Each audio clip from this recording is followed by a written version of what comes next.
Nama jaalattu malee icciitii kee dhokfadhu. Abjuu kee milkeessuuf jabaadhu hojjedhu. Maaliif beektaa? Namni yoo atittis mari'attu abjuu keetti agarsiisa. Kana hin dandeettuu jedhee si dadhabsiisa. Yoo hojjatten caaltaa fi yookaan gita isaa taata. Kanaaf milkaa'uu kee jibbee sitti hidhii nyaata.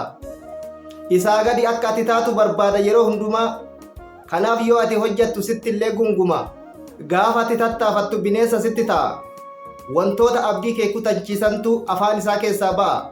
Ati waan hojjattu ufuma keetii adda baafadhu. Jechoota namaa dhiisii gurra kee cuqqaaladhu.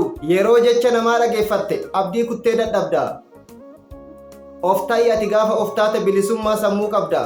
Yoo uf taate malee galma ga'uu hin dandeessu.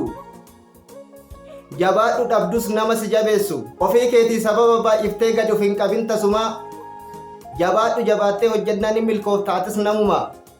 Dirree nagaa naaf oolaa.